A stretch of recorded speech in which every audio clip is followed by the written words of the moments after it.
Welcome to Great Food.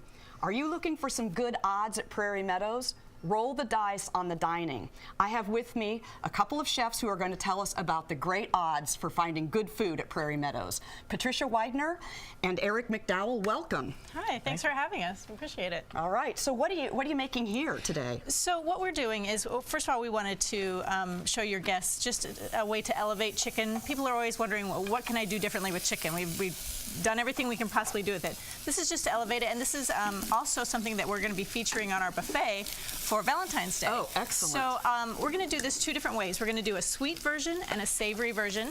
The sweet version is with a raspberry coulis, chicken and raspberry. You might not think that that would go together, but it goes beautifully together. And then we're also going to do our marsala sauce, which is kind of a signature sauce at Prairie Meadows. In the cafe, you can get a chicken marsala. And now it's not en croûte; it's a grilled version of it. But the marsala sauce just elevates any dish. Oh, absolutely. You can put it on pork. You can put it on chicken. So Chef Eric is going to work on the sauces, and I'm going to do two variations of this chicken en croûte. So what you're going to do is you're going to get puff pastry just from your grocer's freezer. And you're gonna let it thaw, and then it's very easy to work with. Now we've just taken, if you take a 4-ounce chicken breast, and what's nice about this as well, one chicken breast, you can do 2 of these beautiful en croûtes. It's filling, it's a great plate presentation. So what we're gonna do with the raspberry, we have some raspberry coulis that we've made in advance. That's what Eric's working on. We're gonna put a little of our raspberry sauce on the pastry. We're going to put a little cream cheese. Cream cheese is great with everything, of course. We're going to put our chicken.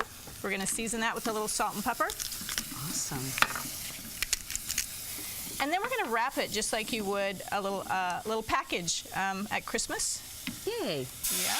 You know, I love cooking with puff pastry because people always think it looks so impressive. People think it's hard, but it's really not. Or should I tell people that? Maybe that's a secret. No, it's so simple, and it's like you said, it's a beautiful presentation. Right. So then the second one I'm doing, we have a mushroom ragu that we've made. We're using shiitake and baby bellas. I'm going to put a little bit of that ragu right on the pastry, and then I'm going to put the chicken breast on there. Again, salt and pepper.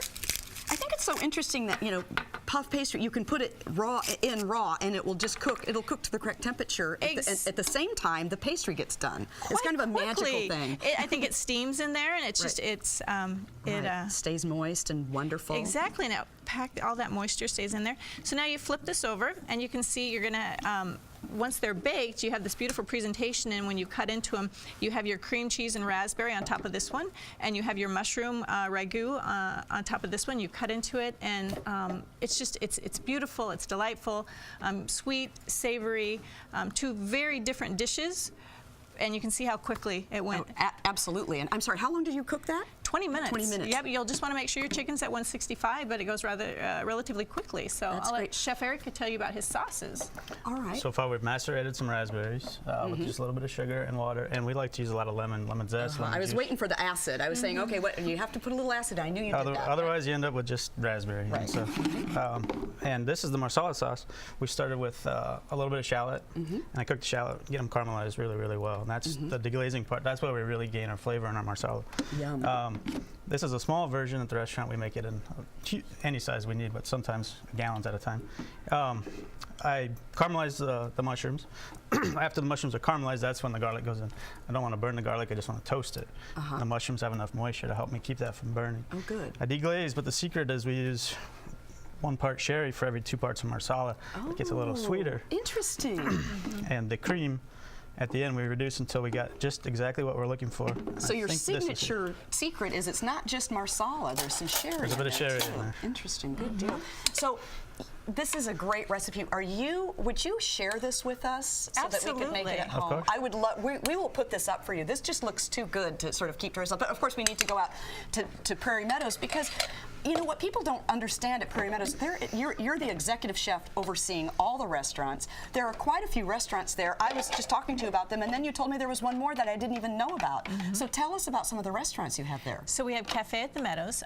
They're open for breakfast, lunch, and then they're open Tuesday through Saturday. We just started this about a week ago for dinner, and we do serve breakfast all day, which people really enjoy that, and that's right near the hotel.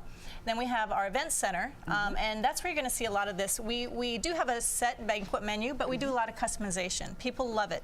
This, for example, we could do a vegetarian dish by putting tofu in there. Oh yeah. So there's just I mean, we can create anything that's and we love doing that. We enjoy it. That's you our like the favorite special part. requests and doing things like that. It allows us to go outside the box. But and there's myself, Chef Eric. We have Chef Augustine and Chef Jeff Snogren.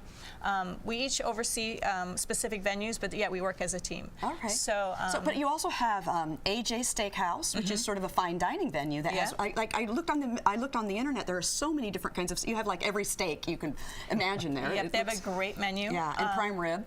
And once a year I go bet on the horses. Sometimes I'm lucky, sometimes I'm not. But it's sort of a ritual. Some friends and I, and we always do. We always win when we do your prime rib buffet up there. What's that called? The Champions. The Champions. Yeah, that is so much fun to do in the summer.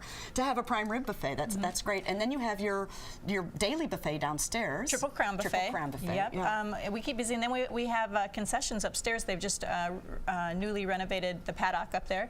They have a great menu as well. Right. So anywhere you are in the casino, you're guaranteed great food. Oh, that's fantastic. And all the food is made with people that are cooking it generally care about it. Yes. So I think that's the key. That's exactly true. Now you were saying that this is going to be on your Valentine's menu, and which of your many restaurants will that be at? Well, the Raspberry and Croat we're going to feature at Triple Crown. Oh, good. And in AJ's we're going to feature an appetizer version of the chicken marsala and croat. Lovely. That sounds great. Well, I need to get out there again soon and definitely win when it comes to having dinner out there. So thanks so much for coming on and showing us these great things.